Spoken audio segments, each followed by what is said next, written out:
Continúa viendo el video 3 de 3, correspondiente a la unidad 4. Dentro de nuestra unidad vamos a hablar también de las características de la violencia por razón de género. Cuando se trata de violencia por razón de género tiene ciertas características y estas son unas de ellas. Se da en relaciones en las que alguien ejerce poder, desde luego que alguien está como en un estado de superioridad frente al otro, en una situación de poder frente al otro, viola un derecho. Muy importante, ¿cuál es el derecho que se viola cuando se ejerce violencia en contra de una persona? Todos tenemos derecho y es un derecho humano, y hablando de la unidad 1, ¿verdad que nosotros hablamos de los derechos humanos y que el policía es una autoridad y tiene la obligación de promover, garantizar, respetar los derechos humanos? Y este es un derecho humano, el que nosotros vamos a proteger contra toda persona que sufra violencia. ¿Qué derecho humano podríamos tener? El derecho humano a vivir en un entorno libre de violencia, especialmente cuando se trata de mujeres, que es un grupo que histórica y estadísticamente, como ya lo mencionamos, ha sido un grupo muy violentado. Por lo tanto, ¿qué derecho es el que se protege bastante? El derecho que tienen de vivir en un entorno libre de violencia. Cuando se ejerce violencia por razón de género, aparte de que una de esas características que se da en relaciones de poder, también viola un derecho. El derecho que se viola es a vivir en un entorno libre de violencia. Causa un daño, desde luego que causa un daño, porque ese daño puede ser físico, psicológico, sexual, económico, patrimonial o cualquier otro parecido. Busca el sometimiento y el control. Si yo constantemente cometo actos de violencia, busco eso, porque estamos en una relación de poder. Al estar en una relación de poder, yo busco que tú sigas siendo menos y yo más fuerte. De este fenómeno surge la necesidad del Estado de crear políticas públicas para prevenir, atender, sancionar y erradicar la violencia. Por todos estos temas de violencia por razón de género, que estadísticamente son muy altos, es que el Estado mexicano está obligado a prevenir, atender y erradicar la violencia por razón de género o la violencia contra las mujeres también. Porque, vuelvo a repetir, el que se promueva tanto la protección hacia las mujeres no es porque nos guste proteger a las mujeres o que las mujeres tienen más derechos que los hombres. No, sino que las mujeres hemos sido el grupo mayormente afectado en comparación con los hombres, y a quienes más daño histórica y estadísticamente más violencia han ejercido hacia nosotras, y han sido hombres.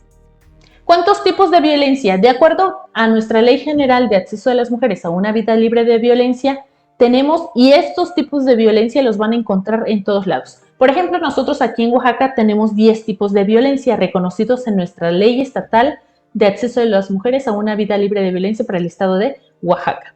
Cada estado tiene su ley. Ustedes también, por ejemplo, en Tabasco, en Veracruz, en Estado de México, en Quintana Roo, en todos los estados tienen su ley estatal para atender casos de violencia de género, de los derechos de las mujeres a vivir en un entorno libre de violencia. ¿Por qué dice Ley Estatal de Acceso de las Mujeres a un entorno libre de violencia? Si dijimos que la violencia también se puede ejercer de mujeres hacia hombres o de mujeres hacia mujeres o de hombres hacia hombres, porque recuerden que se han hecho más instrumentos de protección para las mujeres porque hemos sido más violentadas. Por eso es que se han creado mayores instrumentos de protección para tratar de que no suframos, disminuir la violencia que hemos vivido históricamente, para que a lo mejor si había al día en un estado 1000 casos de violencia contra las mujeres, pues ahora sean 500, para ir disminuyendo la violencia. Por eso se crean más instrumentos a favor de las mujeres. Es quien más necesita la atención en este momento. Por eso hablamos en la unidad 1, de grupos en situación de vulnerabilidad, o grupos mejor llamados grupos de atención prioritaria. Requieren mayor atención porque sufren más, porque han eh, están a lo mejor más desprotegidos y por eso requieren mayor prioridad. En el caso de las mujeres ha sido así. Se han creado mayores instrumentos para protegernos porque sufrimos mucha violencia. Por lo tanto, se crea Ley General de Acceso a las Mujeres a una Vida Libre de Violencia. Esto no quiere decir que los hombres no sufran violencia. Esto no quiere decir que estos tipos de violencia no lo pueden sufrir los hombres. Es igualitario. ¿Cuáles son los tipos de violencia que usted va a encontrar en todos lados?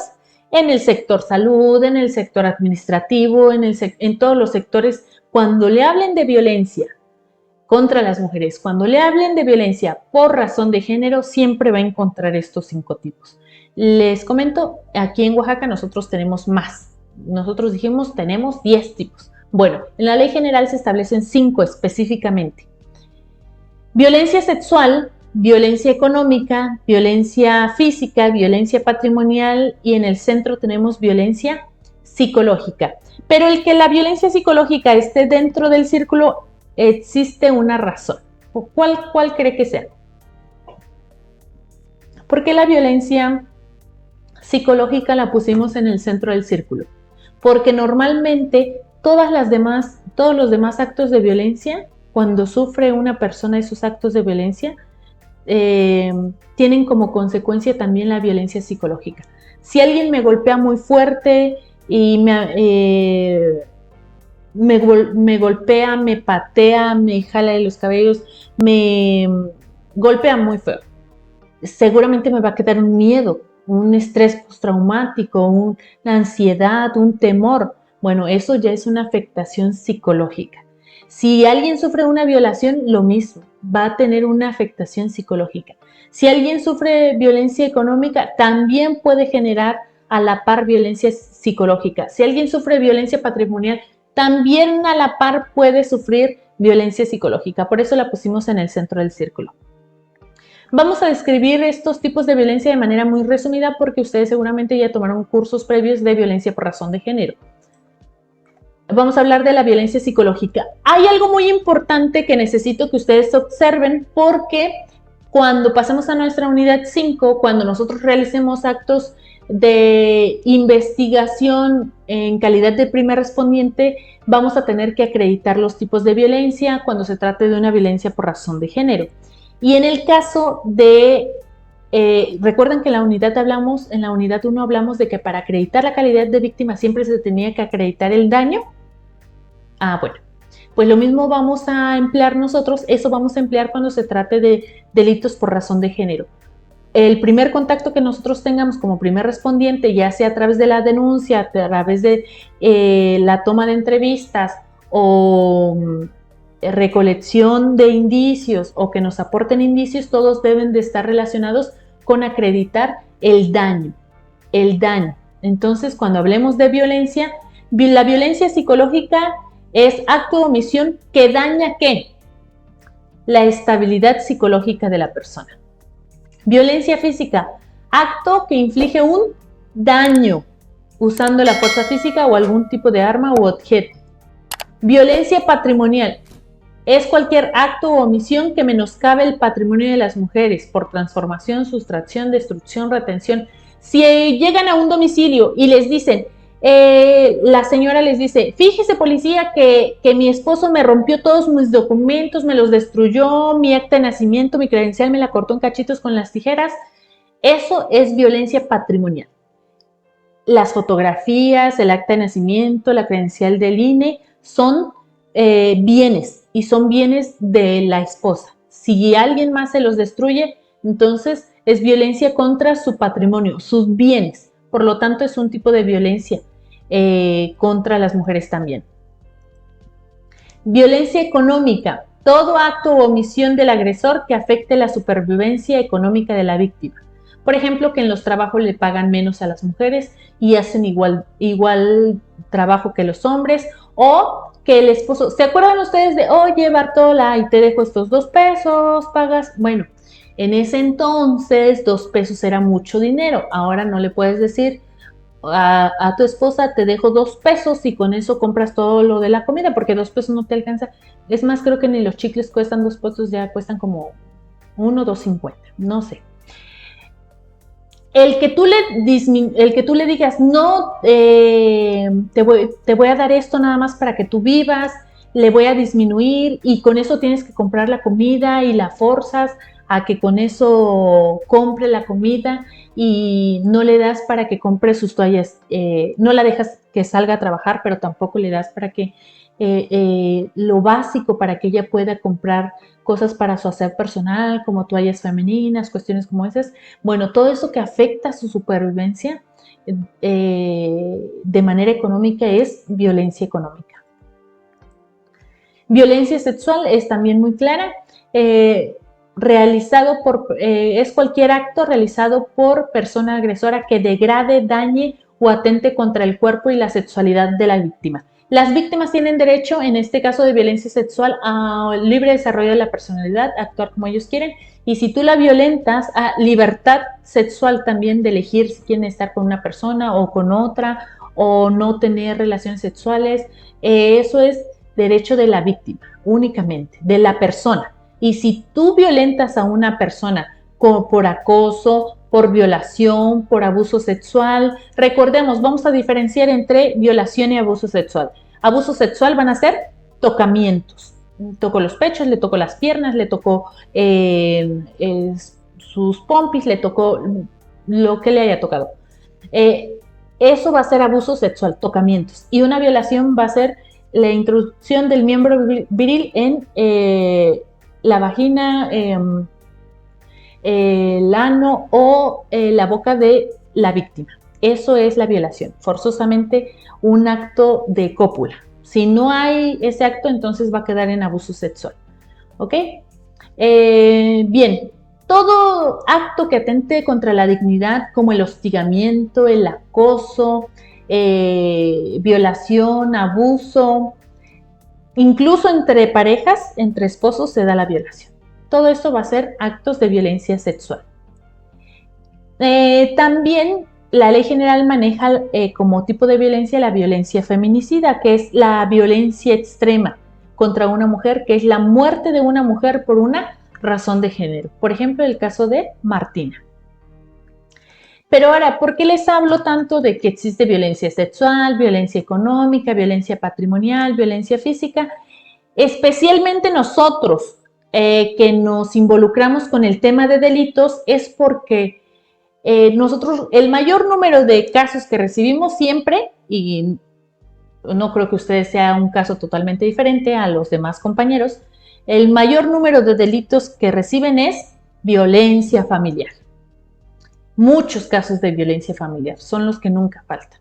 Bueno, entonces, muchas ocasiones me han comentado, es que le íbamos al Ministerio Público a una persona porque su esposo la sacó de su casa, la corrió, no le pegó, pero la sacó, la corrió, se quedó con todos sus documentos, todas sus fotografías que ella tenía, sus fotografías viejitas, se las cortó en cachitos y se las aventó. Y entonces cuando la llevamos con el Ministerio Público le dijo, pero no traes golpes. La violencia familiar como delito incluye varios tipos de violencia y precisamente son estos que acabo de mencionar. Debemos quitarnos la idea de la cabeza de que la violencia familiar únicamente es si vienes fracturada el brazo, si traes aquí sangre, te viene escurriendo sangre o ya vienes muy golpeada, fracturada una costilla, una pierna. No. La violencia familiar, ese es el delito, pero los tipos de violencia dentro de ese delito puede ser patrimonial, económica, sexual, física, psicológica. Y recuerden, la violencia psicológica no es como, vemos a la persona, sí señora, usted sufre violencia psicológica porque eso no lo podemos determinar con simplemente ver a la persona. Eso necesitamos escuchar que ella está sufriendo y que lo determine una psicóloga. Solo un psicólogo o psicóloga puede determinar si la persona sufre o no sufre violencia. Pero existen todos estos tipos de violencia. Incluso que la corran de la casa, que no la dejen sacar su ropa, también su ropa son bienes. Y también eso es un acto de violencia.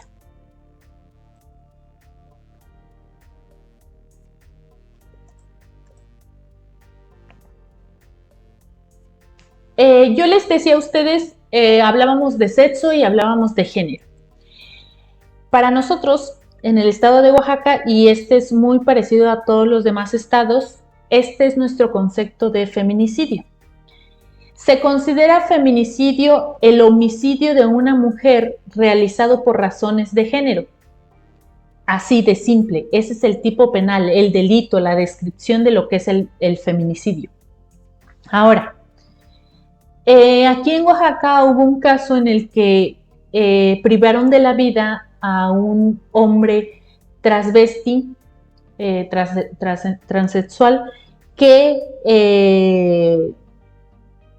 lo privaron de la vida porque era hombre, pero tenía adoptó el género femenino, actuaba como actúa el género femenino, se vestía como mujer, actuaba como mujer, y entonces generó que personas lo odiaran y le dijeran, eres un esto, eres un lo otro, tal, y los hombres no somos así, y por ti dicen que los hombres somos débiles y somos no sé cuándo, insultos, y lo mataron. A él lo mataron por una razón de género.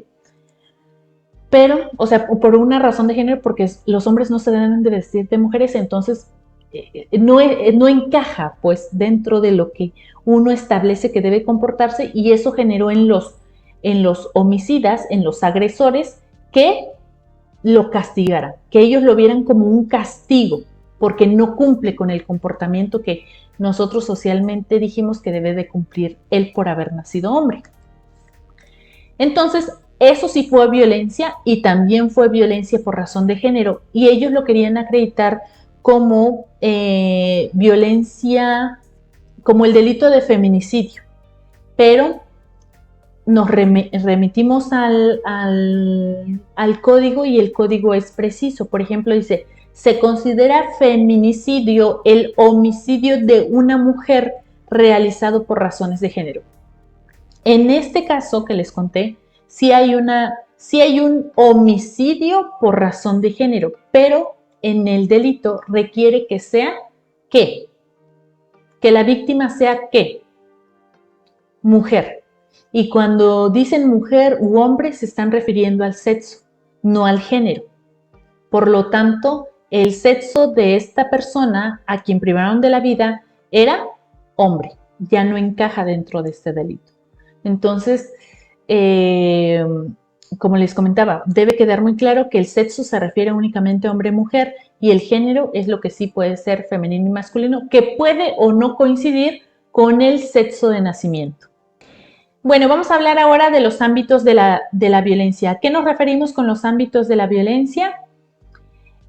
Los lugares en donde se va a desarrollar la violencia. Todos estos tipos que nosotros hablamos, tipos de violencia de los que nosotros hablamos, física, sexual, económica, patrimonial, tal, se van a desarrollar en un ámbito. Por ejemplo, en el ámbito familiar, que el esposo le pegue a la mujer, a la esposa porque no prepara bien la comida, porque le dice que es una tonta, que no sirve para nada. Ámbito institucional, cuidado. Aquí nosotros podemos ser parte de esta violencia dentro de este ámbito.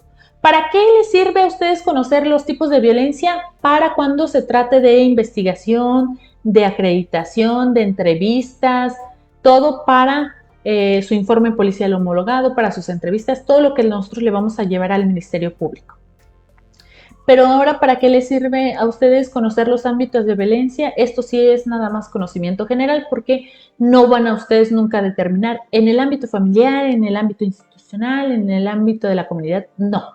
¿Ok?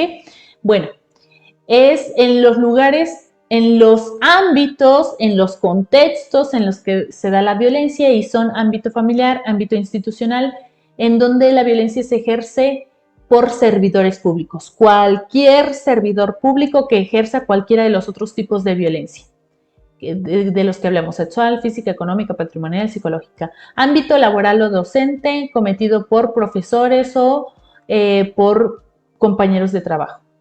Luego, ámbito social o en la comunidad, por ejemplo, la violencia que sufrimos a veces las mujeres cuando vamos por la calle y alguien ya te dio una nalgada, o alguien ya te está diciendo piropos que no son piropos, sino es acoso, y es cometido en ese contexto, en ese ámbito donde cualquier persona de la sociedad ejerce violencia. Que no es ni tu familiar, ni es un servidor público, ni es un profesor, ni es tu compañero de trabajo, sino es cualquier otra persona de la sociedad. Y en el ámbito político, desde luego que también existe la violencia y cualquier tipo de violencia. Por ejemplo, la violencia que se ejerce en contra de las mujeres, que no las dejan realizar o ascender a un cargo político, que porque las mujeres no sirven para nada, que eso no les toca a las mujeres, no piensan, cuestiones como esas, ¿no? Bueno, estos son los ámbitos. Es nada más un conocimiento general porque en sí no es algo que vayan ustedes a tener que acreditar o especificar en algún documento. Y de ahí nos vamos con el violentómetro. ¿Qué es el violentómetro? Bueno, recuerden que seguimos en nuestra unidad 4, violencia por razón de género. Vamos a hablar del violentómetro. El violentómetro es un instrumento gráfico. Es como un documento en tipo de regla que tiene como las formas en las que se desarrolla la violencia. Fue creado por el Instituto Politécnico Nacional para medir la violencia. Aquí se ven 3 niveles, por ejemplo, ten cuidado, el segundo que está en rojo reacciona y el tercero necesitas ayuda. ¿Para qué nos sirve? ¿En qué momento voy a ocupar esto yo como policía? Si usted realiza atención con víctimas de violencia de género, puede tener este instrumento impreso y explicarle a la víctima, mire, usted puede denunciar, si lo denuncia, es muy bueno porque eso le va a ayudar a que usted ya no siga sufriendo violencia, más en el caso de violencia familiar que viven violencia 1, 2, 3, 5, 10 veces y a veces el policía ya está cansado y dice, ay, mejor ya no voy a ir a esa casa porque hablamos con la señora, detenemos a su esposo y tardamos más en detener a su esposo que ella en ir y sacarlo, ¿no? Bueno, entonces nosotros necesitamos hacer trabajo de concientización con nuestras víctimas y decirle, mire, usted está, por ejemplo, todo lo que me ha contado está en este instrumento. Dice que por ejemplo, aquí en el punto 18, que la empuja, la jalonea, la cachetea, la patea, la deja encerrada, no la deja salir, le pone candado a la puerta, le pone seguro, le pone llave. Usted está a punto de cruzar al otro nivel, el nivel grave donde viene incluso hasta el homicidio. Porque usted también me dice que la amenaza con objetos, que le ha sacado la navaja, que con el cuchillo de la cocina. Usted está en riesgo de que le pase algo más, de que incluso le haga una herida alguna ocasión, le corte o incluso un día que esté muy enojado la mate. Este instrumento, que lo deben de conocer de manera general y especialmente si trabajan con mujeres víctimas de violencia o con personas víctimas de violencia por razón de género, lo van a ocupar para concientizar a nuestras personas que viven violencia. Concientizarlas que la violencia puede ir incluso desde el nivel 5 y brincarse hasta el nivel 30, que ellos deben de tener apoyo, que hay personas especialistas que los pueden apoyar, que es a lo mejor difícil que ellos salgan de esta violencia, pero que deben de entender, de tratar de comprender que cada vez es más fuerte la violencia o que incluso ya ha tenido actos combinados del color amarillo, del color rojo y uno del color o dos del color azul. Y eso va a llevar a que esté en la posibilidad o que haya una probabilidad de que usted llegue al punto 30, que es el homicidio, que a usted la maten por esa violencia. Es para concientizar a nuestras víctimas. De esta forma, mírenlo. Aquí les anoté en qué momento hacer uso del violentómetro en la atención a víctimas. Bueno, a través del uso del violentómetro podremos ayudar a nuestras víctimas usuarias a identificar las diferentes manifestaciones de la violencia que posiblemente ella no ha podido detectar también. Podrá ser de apoyo para que identifique el número de actos que ha vivido y guarden relación con los niveles de violencia. Esto le ayudará a tomar conciencia de la progresividad de la violencia o los actos de violencia que en la vida cotidiana pasan desapercibidos, que incluso son actos de violencia, pero ella los ve normal. Y de ahí pasamos a algo muy bello también en cuestión teórica que se llama el ciclo de la violencia. El ciclo de la violencia fue creado especialmente para relaciones de pareja o relaciones familiares. Pero ¿para qué nos sirve? ¿Qué es el ciclo de la violencia? ¿De qué se trata? ¿Qué es? Bueno, el ciclo de la violencia, aquí lo vemos nosotros dibujado en la imagen, es un círculo. ¿Ustedes han visto cómo corre y corre un hámster en su rueda y nunca corre y corre y corre, pero nunca sale de la rueda? Bueno, pues más bien nunca llega a algún lugar porque es un círculo. Lo mismo pasa con la violencia.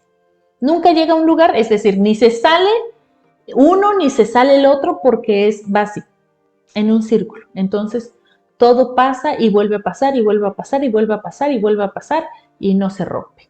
El ciclo de la violencia o círculo de la violencia, de las dos formas es conocido, se refiere a una continuidad de actos. Pero ahora, ¿para qué nos sirve? Ahorita vamos a ver cuáles son esos puntos del círculo de la violencia.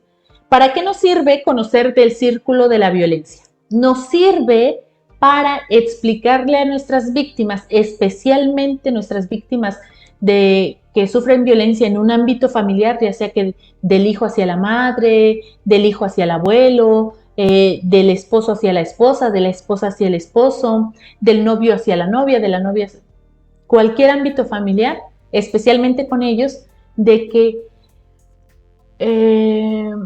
difícilmente se rompe con ese círculo de la violencia y que si se da cuenta, aunque 10 veces le ha pedido perdón, esas 10 veces lo ha vuelto a hacer, porque es repetitivo. Este círculo de la violencia también nos va a hacer comprender que con que le digas con que tú como policías llegues y digas, a ver, vamos a hablar bien clarito ahorita, ustedes que son esposos y que reportaron que usted le pega a la señora y que sí le pega, a ver, vamos a platicar, arreglen sus cosas, quiéranse mucho. Y en ese momento el esposo diga, perdóname, mi amor, es que no sé qué me pasó, perdóname, por favor, no lo voy a volver a hacer. No sirve de nada. Usted no puede conciliar problemas de pareja, no puede conciliar la violencia, sobre todo en el ámbito familiar, porque eso no se rompe tan fácil. Con que usted llegue y les hable bonito y les dé una hora de su tiempo y les explique que se quieran mucho y que se amen y se respeten, eso no va a servir de nada si ya hay un círculo de la violencia. No se rompe tan fácil. Las personas ya están ahí, ya no ven otra cosa. Hay un dicho que dice, el amor es ciego, pero los vecinos no. Muchas veces, incluso la persona ni reconoce que vive violencia, ni se da cuenta que vive violencia, y los de afuera sí nos damos cuenta que está sufriendo violencia. Decimos, ay, ¿cómo la trata de mal? ¿Cómo lo trata de mal? ¿Por qué se deja? ¿Por qué es así? Bueno, porque están dentro de un círculo de la violencia, en el que ya ni siquiera perciben, sea el esposo, sea la esposa, sea quien sea, que eso es continuo, que se repite 1, 2, 3, 10, 20 veces. Y que aunque 20 veces pidan perdón, van a ser 20 veces que van a volver a ejercer, 21 veces que van a volver a ejercer violencia.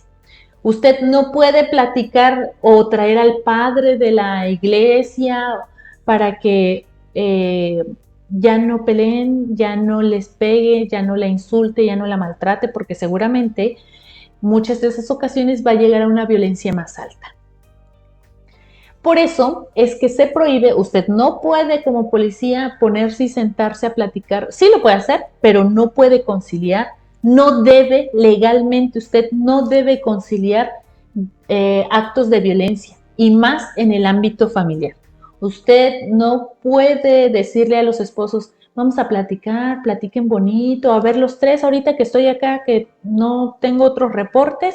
A ver, ¿usted por qué le agrede a su esposa? ¿Y usted por qué agrede a su esposo?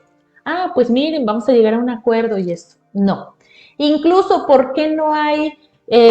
Sí, los hacen en algunos lugares, pero no se debe hacer. Que firman convenios según que ya se van a respetar y que el esposo ya no le va a pegar a la esposa y lo vuelven a hacer por el círculo de la violencia, porque ya están dentro de esa situación. No se sale de ahí más que uno busque ayuda o, como en el caso de cuando son problemas de alcoholismo, hasta que tocan fondo. Entonces es muy difícil salir del ciclo de la violencia, pero no imposible. Para eso nos sirve nosotros conocer el círculo de la violencia o ciclo de la violencia que tiene estas etapas. Acumulación de tensión, explosión de violencia y luna de miel. Nos vamos a referir que acumulación de tensión, por ejemplo, empezamos aquí en el 2, explosión de violencia, ya le pegué. Después, híjoles, ya se me pasó el coraje y, ay, mi amor, discúlpame, yo no quería hacerlo, mira, te traje flores, ya vamos a echarle ganas, ¿sale? Y ya no vamos a pelear. Y después, te prometo que ya no te voy a pegar, ya no te voy a golpear. Y después, acumulación de tensión. Oye, está otra vez. Y se empieza a aguantar y se empieza a aguantar. Y trata y hace el esfuerzo. Y después explota. Y otra vez le pega. Y así, 3, 4, 5, 10 veces. Por eso ustedes, por esta teoría, ustedes es que reciben muchos casos de violencia familiar y a veces del mismo domicilio y las mismas personas, y son 5, 10, 20 veces, no sé, muchísimas veces. Porque es muy difícil que se rompa con ese círculo. Y usted no lo va a romper con una plática que tenga con las personas involucradas. Requieren ayuda especializada, tanto uno o el otro. A eso se refiere el círculo de la violencia. Y vamos a abarcar nuestro último subtema de esta cuarta unidad, que se llama perspectiva de género. La perspectiva de género. ¿Qué es la perspectiva de género? Este es un concepto, el que ustedes ven, la descripción es un concepto de la Ley General para la Igualdad entre Hombres y Mujeres, pero yo se los quiero explicar con mis propias palabras. La perspectiva de género es, primero, está basada en un conocimiento. ¿Qué conocimiento? Lo que acabamos de ver en la unidad pasada. El sexo, el género, lo que vimos al inicio de esta unidad, cómo se genera la violencia, por qué se genera la violencia. Todo parte de un conocimiento. La perspectiva de género va a partir de un conocimiento. Si usted no tiene este conocimiento de cómo se genera la violencia, nunca va a tener perspectiva de género. Bueno, primero tenemos como base un conocimiento, después un trabajo de concientización. Percibir que todos somos susceptibles a vivir violencia por razón de género, no solo las mujeres, sino también los hombres, también los grupos, las minorías sexuales.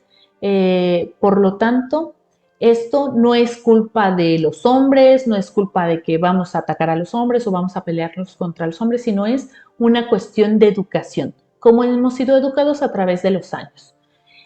Ya que tenemos un conocimiento teórico y ahora un conocimiento, un trabajo de concientización, y que ya también conocemos cuáles son los tipos en los que se manifiesta la violencia por razón de género, cómo saber cuando estamos ante una situación de violencia normal, así de manera general, o cuando sí estamos ante una situación de violencia por razón de género.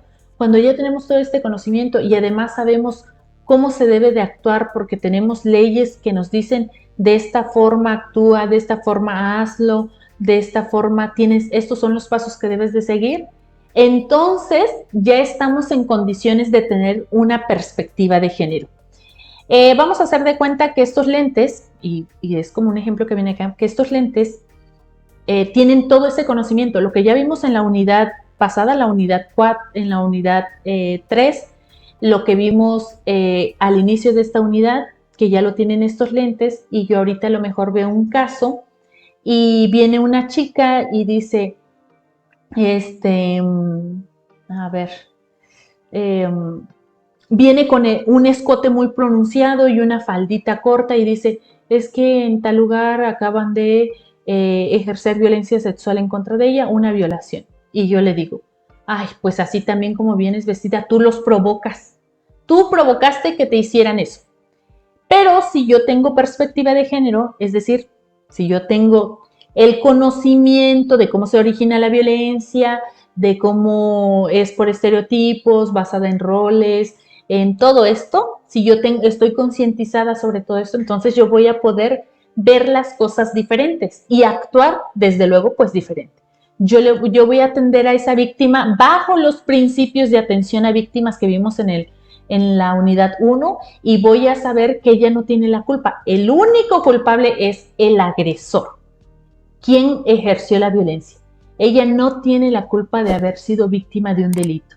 Ni la vamos a culpabilizar porque venía vestida así, ni tenemos por qué culparla por vestirse así o por comportarse de una forma, porque eso está basado en roles o está basado en estereotipos de género. Eso está basado en el género. Ella se puede comportar como ella sí lo decida mientras no le haga daño a nadie, como comúnmente decimos. Entonces, la perspectiva de género va a ser el conocimiento que nosotros tenemos para emplearlo en situaciones en las que exista violencia por razón de género, para generar condiciones de igualdad entre las personas, para prevenir más violencia por razón de género o para eliminar la violencia por razón de género. Esa es nuestra perspectiva de género y la vamos a detallar más aún en nuestra siguiente unidad, la unidad 5 y última unidad. Ha terminado el video 3 de 3 correspondiente a la unidad 4. Si ya estás listo, responde tu evaluación.